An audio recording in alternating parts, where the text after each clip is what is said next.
Hello बच्चों, हिंदी विद्या मंदिर में आपका स्वागत है।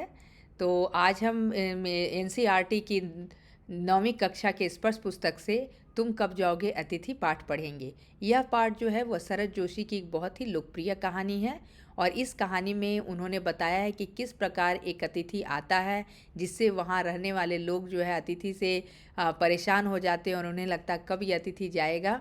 और इस पर एक मूवी भी बनी है, अतिथि तुम कब जाओगे। तो चलिए इस पाठ को पढ़ते हैं। आज तुम्हारे आगमन के चतुर्थ दिवस पर यह प्रश्न बार बार मन में घुमड़ रहा है कि तुम कब जाओगे अतिथि। है ना, जो वहाँ पर जिसके घर में अतिथि, अतिथि मतलब क्या होता है, जिसके आने की कोई तिथि ना हो। अतिथि को इंग्लिश में गेस्ट बोलते हैं, यानी कि गेस्ट के आने की कोई तिथि नहीं होती, वह कभी भी किसी भी समय आ सकते हैं। है ना। लेकिन आज के ज़माने में जहाँ इतना भाग दौड़ की ज़िंदगी में लोग किसी को सरप्राइज़ नहीं देते हैं, वो बिना बताए नहीं आते। बट पहले के ज़माने में ऐसा होता था, लोग बिना बताए एक दूसरे के घर जाते थे और हमें बिल्कुल ही अप्रत्याशित रूप से पता चलता था कि हमारे घर में दरवाज़ा खोलते ही कि हमारे घर में कोई आया है। तुम जहाँ बैठे तुम जहाँ बैठे निसंकोच सिगरेट का धुआं फेंक रहे हो, उसके ठीक सामने एक कैलेंडर है। देख रहे हो ना, यहाँ पर लेखक जो है वह बोल रहा है अतिथि को, उसके घर आया हुआ है और वह बहुत दिन से, आज उसके आगमन का मतलब उसके आने के बाद चौथा दिन हो चुका है। और उसके मन में लग रहा है, क्योंकि अब वो गेस्ट है, उससे तो डायरेक्ट पूछ नहीं सकता है कि अब आप कब जाइएगा। तो उसके माइंड में लग रहा है कि अब ये किस दिन यहाँ से जाएगा। तुम जहाँ बैठे निसंकोच सिगरेट का धुआं फेंक रहे हो, उसके ठीक सामने एक कैलेंडर है। वो अतिथि को आग्रह कर रहा है कि तुम जहाँ पर बैठ के सिगरेट पी रहे हो, उसके सामने ही एक कैलेंडर है, तो तुम उस कैलेंडर को देखो। तुम्हारे आए हुए अब 4 दिन बीत चुके हैं। इसकी तारीख अपनी सीमा में नम्रता से फड़फड़ाती रहती है। विगत 2 दिनों से मैं तुम्हें दिखाकर तारीखें बदल रहा हूँ। और जो ओनर है वह उसे अतिथि को डेली दिखा रहा है कि देखो आज 21 तारीख है, आज 22 तारीख है, जस्ट फॉर एग्जाम्पल। तो वह डेट बदल रहा है, यानी तुम्हें भी इस चीज़ का भान होना चाहिए कि तुम मेरे घर में 3-4 दिन से पड़े हुए हो। तुम जानते हो, अगर तुम्हें हिसाब लगाना आता है तो यह चौथा दिन है, तुम्हारे सतत आतिथ्य का चौथा भारी दिन।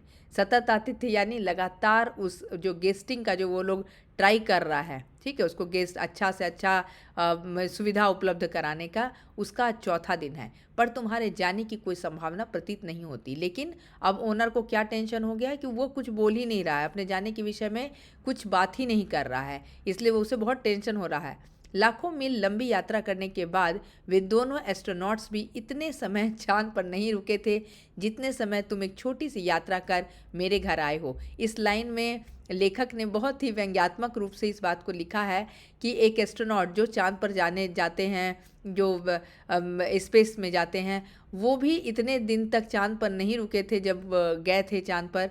लेकिन तुम एक छोटी सी यात्रा कर मेरे घर आए हो और तुम ऐसे रुक गए हो जैसे कि यही तुम्हारा डेस्टिनेशन हो, अब तुम्हें यहाँ से कहीं नहीं जाना। तुम अपने भारी चरण कमलों की छाप मेरी ज़मीन पर अंकित कर चुके हो। तुमने एक अंतरंग निजी संबंध मुझसे स्थापित कर दिया। अंतरंग मतलब क्लोज, मतलब तुम्हारे आने के बाद ऐसा लगा कि तुम मेरे बहुत ही अभिन्न, बहुत ही क्लोज फ्रेंड हो, है ना। तुमने मेरी आर्थिक सीमाओं की बैंजनी चट्टान देख ली है। आर्थिक सीमा मतलब फाइनेंशियल कंडीशन, फाइनेंशियल लिमिट, कि जितना भी हम एक गेस्ट को, सपोज़ आप किसी के घर हमारे घर कोई आता है, तो हम अपने सामर्थ्य के हिसाब से, हमारे जो जितना हमारे में कैपेसिटी है, या बोल सकते हैं जितना हमारा सामर्थ्य है, जितना हम कर सकते हैं, हम कोशिश करते हैं कि अपने गेस्ट को प्रॉपर ट्रीटमेंट दे, एक अच्छा उनको सुखद वह, ताकि वो उनके मन में एक सुखद अनुभव के साथ वो हमारे घर से जाए। तो उसी बात पर लेखक कह रहे हैं कि हमने तुम्हें अपना जितना भी, मेरी आर्थिक स्थिति जो भी उनकी फाइनेंशियल कंडीशन थी, उसके अपने एक्सट्रीम लेवल पर मैंने बेस्ट देने की कोशिश की। तुम्हारे जाने के लिए यह उच्च समय है, अर्थात हाई टाइम है। क्या तुम्हें तुम्हारी धरती पृथ्वी नहीं पुकारती? और अभी मतलब कहने का मतलब कि जब आपको प्रॉपर गेस्टिंग दिया जा रहा है, और that time if you leave then you will go with the nice experience, right. अब तुम्हें अपने घर लौट जाना चाहिए। अब तुम कितने दिन किसी के घर रुकोगे? उसी दिन जब तुम आए थे, मेरा हृदय किसी अज्ञात आशंका से धड़क उठा था। जब तुम बिना बताए मेरे घर आए, तो जो लेखक है वो बिल्कुल डाउटफुल हो गया था। अंदर ही अंदर कहीं मेरा बटुआ कांप गया। बटुआ मतलब पर्स। अब हमारा जो एक मध्यम वर्ग के परिवार के बारे में से संबंधित जो है अतिथि यहाँ पे शरद जोशी ने लिखा है। तो हमारे मध्यम वर्ग में क्या है, हम एक महीने का एक बजट बनाते हैं, उसमें कि हमारा क्या क्या खर्च है, सारा कुछ। अगर आपके खर्च में, अगर आपके महीने का कुछ भी फॉर एग्जांपल 2000-3000 ग्रॉसरी में खर्च है और एक आदमी अगर एक्स्ट्रा आ जाता है तो ऑब्वियसली आपके खर्च में बढ़ोतरी हो जाएगी। तो इसीलिए यहाँ पर सरज जोशी ने लिखा है कि अंदर ही अंदर कहीं मेरा बटुआ काँप गया, मतलब वो घबरा गया कि पता नहीं अब कितना खर्च होगा। इसके उसके बावजूद एक स्नेह भरी मुस्कुराहट के साथ मैं तुमसे गले मिला था और मेरी पत्नी ने तुम्हें सादर नमस्ते की थी। और इसके बावजूद अगर हमारे यहाँ कोई गेस्ट आता है और आप अंदर से नहीं भी खुश हैं, तो आप अपने चेहरे पर एक फीकी मुस्कान के साथ उससे मिलते हैं, जो कि एक ऑब्वियस सी चीज़ है। और आप, मैंने तुमसे गले मिले, फिर मेरी जो पत्नी है उसने तुम्हें नमस्ते भी कहा। तुम्हारे सम्मान में जो अतिथि, हमने रात के भोजन को एकाएक उच्च मध्यम वर्ग के डिनर में बदल दिया। अब नॉर्मली जब हमारे घर में कोई नहीं आता तो हम या तो रोटी सब्जी चावल दाल एक नॉर्मल खाना खाते हैं सामान्य स्थिति में, लेकिन अचानक से अगर आपके यहाँ कोई गेस्ट आ जाए तो आपका जो भोजन जो है वो अचानक से उच्च वर्ग का भोजन में बदल जाता है। ठीक है, अब कोई आया तो अब हम अगर वो वेजिटेरियन है तो हम कोशिश करेंगे कि पनीर बना दे, कचौड़ी बना दे, खीर बना दे। नॉन वेजिटेरियन आदमी है तो उसके लिए आप नॉन वेज आइटम में चिकन बना दे, बिरयानी बना दे। तो वो आपके जो नॉर्मल खाने का जो है उससे आप थोड़ा ऊपर उठकर आपको लगता है कि हम अपने गेस्ट को अच्छा से अच्छा ट्रीटमेंट, अच्छा से अच्छा गेस्टिंग करें। तो लेखक ने भी वही किया। जब वो आए तो अचानक से अब उन्हें लगा कि रात का भोजन जो है इट शुड भी थोड़ा हाई फाई होना चाहिए। तो तुम्हें स्मरण होगा कि 2 सब्जियों और रायते के अलावा हमने मीठा भी बनाया था। तो नॉर्मली हम अपने खाने के लिए एक सब्ज़ी बनाते हैं ज़्यादा से ज़्यादा, लेकिन उस दिन लेखक के घर में अतिथि आए थे तो उन्होंने 2 तरह की डिशेस बनाई, साथ में कुछ स्वीट आइटम भी रखा। इन सारे उत्साह और लगन के मूल में एक आशा थी, और लेखक के मन में एक होप था कि हम तुम्हारे साथ इतना अच्छा ट्रीटमेंट कर रहे हैं, इतना अच्छा गेस्टिंग कर रहे हैं, तो अब तुम समय रहते एक निश्चित समय के बाद तुम चले जाओगे, है ना। आशा थी कि दूसरे दिन किसी रेल से एक शानदार मेहनबाजी की छाप अपने हृदय में ले तुम चले जाओगे। अब गेस्ट से तो आप पूछ नहीं सकते हैं कि आपका क्या कल जाना है, परसों जाना है। तो एक लेखक के माइंड में था कि आज वो आया है, कल हो सकता है कि इस शानदार एक्सपीरियंस को अपने मन में रखते हुए कि मैंने आपके यहाँ बहुत अच्छा डिनर किया और दूसरे दिन आप चले जाइएगा।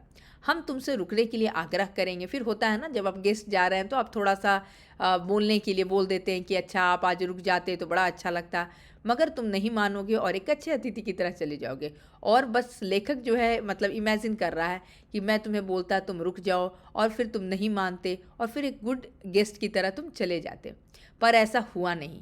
दूसरे दिन भी तुम अपनी अतिथि सुलभ मुस्कान के लिए घर में ही बने रहे, ठीक है, और नेक्स्ट डे भी तुम आराम से मेरे घर में आराम से एंजॉय कर रहे हो, ठीक है। हमने अपनी पीड़ा पी ली और प्रसन्न बने रहे। पीड़ा मतलब दुख दर्द, क्योंकि एक मध्यम वर्ग का परिवार में it's very difficult, it's very challenging कि हमारा जो घर का जो आपका खर्च है ये सबको मैनेज करना, और इसके साथ आपके पास एक ऐसा गेस्ट आ जाए जिसके जाने की कोई अवधि कोई सीमा नहीं हो, तो आपको बहुत ही टेंशन हो जाएगा ये कब तक रहने वाला। तो लेखक ने भी इस व्यथा को इसको व्यक्त करने की कोशिश की है।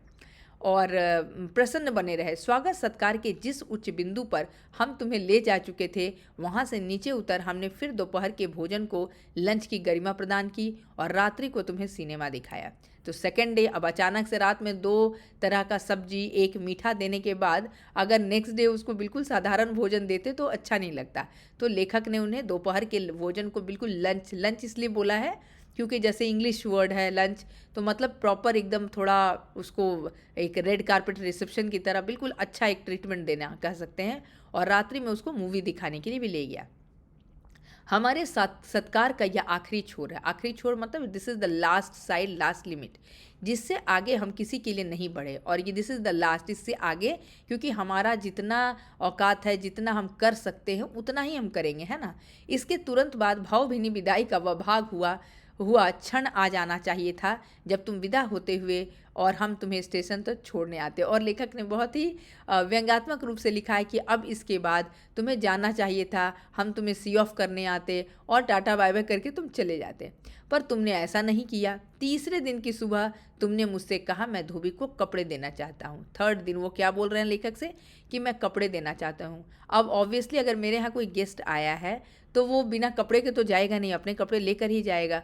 और जब वो धुलने के लिए धोबी को दे रहा है, और धोबी हो सकता सकता है 1 से 2 दिन का समय ले ले, तो यह बात तो कंफर्म हो गई कि अब वह और 2 दिन रुकने वाला है। ठीक है, यह आघात अप्रत्याशित था। आघात मतलब अटैक बोल सकते हैं, अप्रत्याशित मतलब सरप्राइजिंग। और इसकी चोट मार्मिक थी, बहुत ही सेंसिटिव। इसका जो पेन था, जो फिजिकली नहीं दिख रहा था, जो लेखक के हृदय पे पड़ रहा था, वह बहुत ही टचिंग था। तुम्हारे सामीप्य की वेला एकाएक यूं रबड़ की तरह खींच जाएगी, इसका मुझे आगमन ना था। शुरू में जब तुम आए मुझे बड़ा अच्छा लगा, मैंने गले लगाया, तुम्हें लंच का, डिनर का सब कुछ खिलाया, लेकिन अब जो हमारा क्लोजनेस है वो बिल्कुल रबड़ की तरह, जैसे आप रबड़ देखोगे ना उसमें कितना फ्लेक्सिबिलिटी होता है, और आप उसके खींचिएगा तो वो बिल्कुल खींच जाएगा, तो उसी तरह तुम हमारे जो रिलेशन और जो आतिथ्य है उसे इसी प्रकार खींच रहे हो। इनका मुझे अनुमान ना था और लेखक को इसका कोई भी इंडिकेशन नहीं था कि वो इतना लेट करेंगे। पहली बार मुझे लगा कि अतिथि सदैव देवता नहीं होता, वह मानव और थोड़े अंशों में राक्षस भी हो सकता है।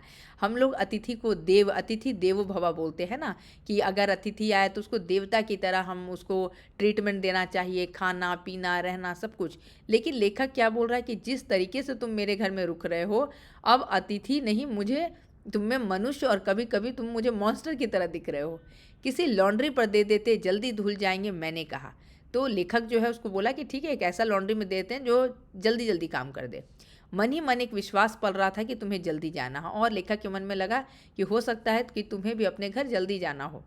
कहाँ है लॉन्ड्री, चलो चलते हैं, मैंने कहा, और अपनी सहज बनियान पर औपचारिक कुर्ता डालने लगा। और नॉर्मली जैसे घर पर रहते हैं तो बनियान पहन के रहते हैं, तो उन्हें लगा कि चलो अभी इसका जल्दी जल्दी लॉन्ड्री में कपड़े धुलने डाल देते हैं ताकि सफाई होके आ जाए और ये यहाँ से चला जाए। बोला ठीक है, फॉर्मल उसके ऊपर एक कुर्ता डाल लेते हैं और चलिए। कहाँ जा रहे हैं, पत्नी ने पूछा। इनके कपड़े लॉन्ड्री पर देने हैं, मैंने कहा। मेरी पत्नी की आंखें एकाएक बड़ी हो गई। अब घर की जो महिला है, जो मेन, जो बोल सकते हैं कि main member of the family, जिसके हाथ में कुकिंग किचन का काम रहता है, तो अगर आपके घर में कोई भी गेस्ट आता है तो सबसे भारी काम उस लेडी के ऊपर भी पड़ता है, क्योंकि उसे ही सारा खाना बनाना, सब कुछ केयर करना, सब कुछ। फिनेंशियली बजट तो गड़बड़ाता ही है, लेकिन इसके साथ साथ फिजिकली जो है वह सबसे ज़्यादा भारी जो है वह उस घर की मेन महिला पर पड़ता है। तो अब उसकी पत्नी भी जो है वो बहुत ही बड़ी, मतलब सरप्राइज़ हो गई। आज से कुछ बरस पूर्व उनकी आंखें ऐसे देख मैंने अपने अकेलेपन की यात्रा समाप्त कर बिस्तर खोल दिया था, पर अब जब वे ही आंखें बड़ी होती हैं तो मन छोटा होने लगता है। और यहाँ पर लेखक ने बड़ा ही अच्छा लाइन कहा है कि स्टार्टिंग में जब पहली बार लेखक ने अपनी पत्नी को देखा था तो उसकी बड़ी बड़ी आंखें देखकर वो उनमें खो गए थे, और सदा के लिए वो उनके साथ रह गए, उन्हें वहीं पर अपना, मतलब क्या बोल सकते हैं, उनके दाम्पत्य जीवन में बंद कर उनके साथ वो रहने लगे। लेकिन आज वही बड़ी बड़ी आंखें जो है वो उनके मन को क्या कर रही है, छोटा कर रही है, उन्हें डर लग रहा है। वे इस आशंका और भय से बड़ी हुई थी कि अतिथि अधिक दिनों तक ठहरेगा। और यहाँ पर वो अपनी पत्नी के चेहरे के भाव भंगिमा को, उसके चेहरे के फेशियल एक्सप्रेशन को देखकर साफ समझ गए हैं कि मेरी पत्नी जो है इस बात से आशंकित है कि यह आदमी और कितने दिन रुकने वाला है। और आशंका निर्मूल नहीं थी, मतलब बेसलेस नहीं थी। अतिथि तुम जा नहीं रहे, लॉन्ड्री पर दिए कपड़े धुलकर आ गए और तुम यहीं हो। अब क्या है, जो कपड़े धोने गए थे वो भी वापस आ गए, और स्टिल यू आर हियर। तुम्हारे भरकम शरीर से सिलवटे पड़ी चादर बदली जा चुकी, और तुम जैसे बैठने से क्या होता है ना, जैसे चादर में एक दाग हो जाता है, सिलवट हो जाता है, ठीक है, उसी तरह तुम्हारे बैठे बैठे जो हमने चादर भी चेंज कर दिया है, और फिर भी तुम यहीं हो। तुम्हें देखकर फूट पड़ने वाली मुस्कुराहट धीरे धीरे फीकी पड़कर अब लुप्त हो गई है। अब स्टार्टिंग में जब तुम आए तो हम तुमसे स्माइल के साथ मिले, तुमसे बातें किए, ठीक है, लेकिन अब जो है वो डिसअपियर होते जा रहा है। मेरे चेहरे का जो स्माइल है, जो आर्टिफिशियल स्माइल भी बनाने की कोशिश कर रहा हूँ, वो भी धीरे धीरे गायब हो रहा है। ठहाकों के रंगीन गुब्बारे जो कल तक इस कमरे के क्षेत्र के सभी कोने वालों से टप्पे खाकर फिर सेंटर में आकर चुप पड़ी थी, अब इसे न तुम हिला रहे हो और न मैं। जब आपके यहाँ कोई आता है तो कभी राजनीति से संबंधित, परिवार से संबंधित, खेल से संबंधित, जिसमें आपको इंटरेस्ट है, हम लोग लगातार बात करते रहते, लेकिन जब वही व्यक्ति आपके यहाँ 2 दिन, 4 दिन, 5 दिन, 6 दिन अगर इस तरह से रुकने लगा तो आपके पास बात भी समाप्त हो जाती है। अब क्या ही उनसे बात करेंगे। तो लेखक ने वही कहा है कि अब दोनों बैठे हुए हैं और बिल्कुल कमरे में सन्नाटा है, कोई कुछ बोल नहीं रहा है। कल से मैं उपन्यास पढ़ रहा हूँ और तुम फिल्मी पत्रिका के पन्ने पलट रहे हो। मैं जो है उपन्यास यानी नॉवेल पढ़ रहा हूँ और तुम मैगजीन पलट रहे हो। शब्दों का लेन देन मिट गया। अब हमारे बीच ऐसा कुछ भी नहीं है जिसको हम लोग एक्सचेंज करें, बात करें, और चर्चा का विषय चुक गए हैं। परिवार, बच्चे, नौकरी, फिल्म, राजनीति, रिश्तेदारी, तबादले, पुराने दोस्त, परिवार नियोजन, महंगाई, साहित्य और यहाँ तक कि आंख मार मार कर हमने पुरानी प्रेमिकाओं का भी जिक्र कर लिया है। सो लेखक ने बोला कि फैमिली हो, बच्चे हैं मतलब चिल्ड्रन है, जॉब है, मूवी है और पॉलिटिक्स है, रिलेटिव्स है, ट्रांसफ़र है, ओल्ड फ्रेंड्स है, फैमिली प्लानिंग है, या फिर ये कॉस्ट इंक्रीज़ के बारे में है, लिटरेचर के बारे में है, या फिर माइट भी दोनों एक साथ कॉलेज में होंगे। जब वो पढ़ते थे, जब वो इमेच्योर थे, तो उन्होंने क्या क्या किया था सब कुछ उन्होंने आपस में शेयर कर लिया है इन 4-5 दिनों में। और अब एक चुप्पी है। चुप्पी मतलब बिल्कुल साइलेंस। सौहार्द अब सने सने बोरियत में रूपांतरित हो रहा है। और जो सौहार्द मतलब जो एक अच्छा मन का में भाव होना, किसी से प्रेम का भाव रखना, वो धीरे धीरे क्या है, बोरियत, बोरिंग होने लगा है और उसमें ट्रांसफॉर्म हो रहा है। भावनाएं गालियों का रूप स्वरूप ग्रहण कर रही हैं। और जो हमारे मन में आपके लिए अच्छी फीलिंग थी वो अब किस में ग्रहण कर रही है, ये चेंज हो रहा है मन में। अब आप तुम्हारे लिए गालियाँ मतलब एब्यूज़ वर्ड्स होता है ना, जब आप बहुत झल्ला जाते हैं, बहुत गुस्सा हो जाते हैं, तो आपके मन में कुछ ऐसे वर्ड्स हैं जिसे हमें नहीं यूज़ करना चाहिए, पर तुम जा नहीं रहे, क्योंकि हम मनुष्य हैं और हमें क्रोध आना ये सब आसान मतलब नॉर्मल सी बात है। किसी अदृश्य गोंद से तुम्हारा व्यक्तित्व यहाँ चिपक गया है और ऐसा लग रहा है कि कोई डिसअपियर, कोई गम है जिससे तुम अपने आप को यहाँ स्टिक कर लिए हो। मैं इस भेद को सपरिवार नहीं समझा पा रहा हूँ कि बार बार यह प्रश्न उठ रहा है कि तुम कब जाओगे अतिथि, और बार बार अब मेरे घर आए हो और मुझे लग रहा है कि व्हेन यू विल गो, क्योंकि हम तुमसे बार नहीं पूछ पा रहे हैं। मैंने कंधे उचका दिए, क्या कह सकता हूँ। अब घर में पत्नी है। कल पत्नी ने धीरे से पूछा था, कब तक टिकेंगे ये, कब तक ये और रहेंगे, क्योंकि वाइफ जो है उससे पूछने के लिए और कोई नहीं है तो अपने हस्बैंड से पूछ रही है। अब लेखक बोल रहा है कि वो अपने शोल्डर को ऐसे करके बोल रहे हैं कि मुझे तो पता ही नहीं है ना, उनके पास क्योंकि कोई जवाब नहीं है। मैं तो आज खिचड़ी बना रही हूँ, हल्की रहेगी, बनाओ। और उसकी पत्नी ने बोला कि बहुत हो गया गेस्टिंग, अब आज मैं खिचड़ी बनाने वाली हूँ, ठीक है। सत्कार की ऊष्मा समाप्त हो रही थी। सत्कार मतलब जो गेस्टिंग का जो वार्मथ है, that's it's going now down. Dinner से चले थे, खिचड़ी पर आ गए, और when he came that time we started with the hi fi dinner. Now अभी कहाँ पे आ गए, खिचड़ी पर आ गए हैं। अभी अगर तुम अपने बिस्तर को गोलाकार रूप नहीं प्रदान करते तो हमें उपवास तक जाना होगा। और लेखक ने बड़े ही व्यंग्यात्मक और बहुत ही हंसी के पुट से बोला है कि अगर तुम अभी भी बिस्तर को गोलाकार मतलब पहले के जैसे बेडिंग में हम कैसे अपने रोल करके बेड को रखते थे, तो अगर तुम आज भी अगर पैकिंग नहीं करते हो सकता हम लोग फास्ट पर चले जाएं। तुम्हारे मेरे संबंध एक संक्रमण के दौर से गुजर रहा है। संक्रमण मतलब एक इन्फेक्शियस ये के तुम्हारे जाने का यह चरम क्षण है, तुम जाओ ना अतिथि, and this is the extreme level. अब बस लेखक जो है वो मुंह से नहीं बोल रहा है कि तुम चले जाओ, लेकिन उसका हृदय, उसके मतलब मन का रोम रोम जो है वो बोल रहा है कि तुम कब जाओगे। तुम्हें यहाँ अच्छा लग रहा है ना, मैं जानता हूँ दूसरे के यहाँ अच्छा लगता है। अगर बस चलता तो सभी लोग दूसरे के यहाँ रहते। बोल रहा है कि हाँ मुझे पता है कि you are feeling very comfortable here, क्योंकि जब आप दूसरे के घर जाते हैं तो ना तो आपको कोई काम करना होता है ना, कोई काम नहीं करना है आपको, कुछ भी खरीदारी नहीं करना, कहीं आना जाना नहीं है। आपको जो भी ट्रीटमेंट दिया जा रहा है, चाहे खाने से लेकर या कहीं घूमने से लेकर, सब कुछ it's provided by the owner. तो अच्छी बात है, तुम्हें बहुत अच्छा लग रहा होगा और हर कोई को अच्छा लगता है। और अगर पॉसिबल होता तो सब कोई दूसरे के यहाँ ही रहते, पर ऐसा नहीं हो सकता, इट्स नॉट पॉसिबल।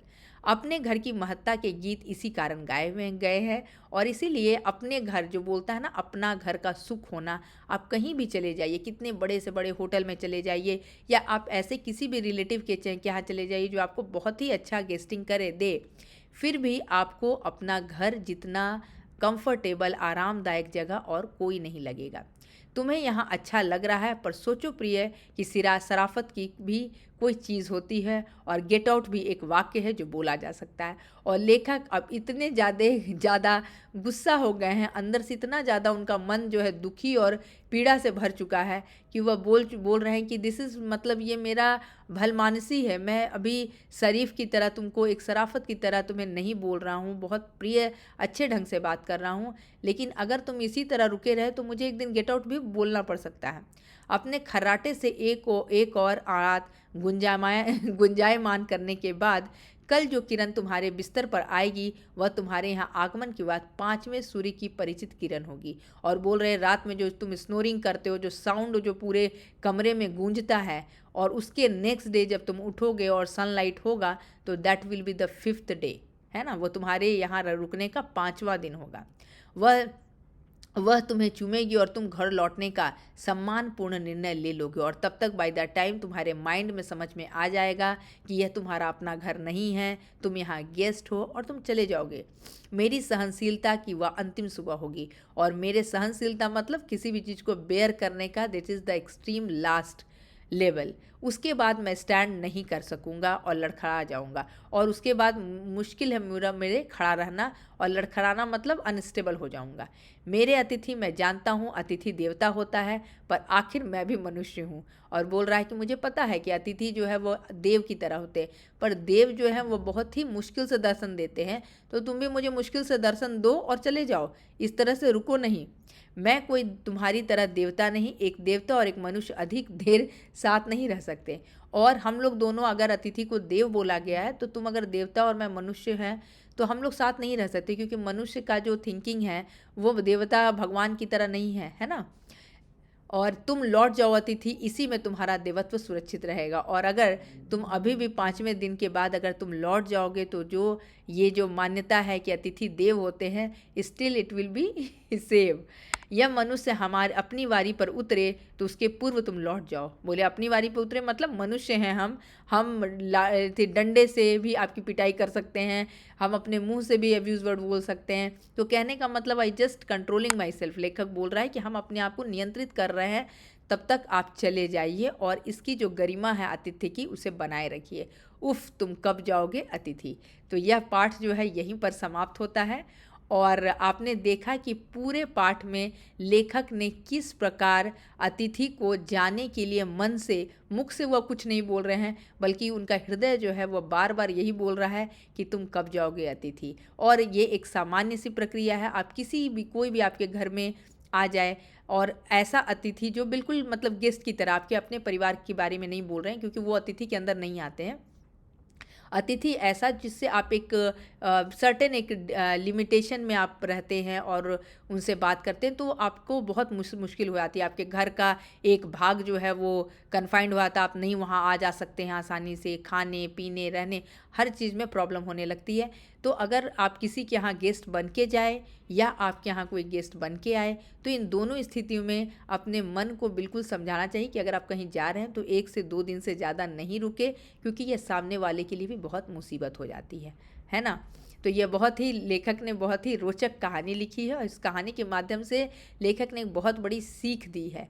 ठीक है, आइए अब इन प्रश्नों को देखते हैं। अतिथि कितने दिनों से लेखक के घर पर पड़ा रहा? करीब 4 दिन से वो पड़ा हुआ था और 5वें दिन के बाद ये हुआ। कैलेंडर की तारीखें किस तरह फड़फड़ा रही हैं? पति पत्नी ने मेहमान का स्वागत कैसे किया? दोपहर के भोजन को कौन सी गरिमा प्रदान की गई, जैसे लंच की गरिमा? तीसरे दिन सुबह अतिथि ने क्या कहा? लॉन्ड्री में कपड़े देने के लिए। सत्कार की ऊष्मा समाप्त होने पर क्या हुआ? पत्नी ने खिचड़ी बनाई। सो इस तरह के जो मौखिक प्रश्न हैं, इसका उत्तर आसानी से आप 1-2 पंक्तियों में लिख सकते हैं। और ये लिखित प्रश्न है, लेखक अतिथि को कैसी विदाई देना चाहता था, तो आप आसानी से उन सभी बातों को अपने शब्दों में लिख सकते हैं कि लेखक ने कैसे बोला कि अब तुम्हें जाना चाहिए और मैं तुम्हें स्टेशन छोड़ने आऊँगा, सी ऑफ करूँगा, तो वो सारा कुछ आप इसके अंदर लिख सकते हैं।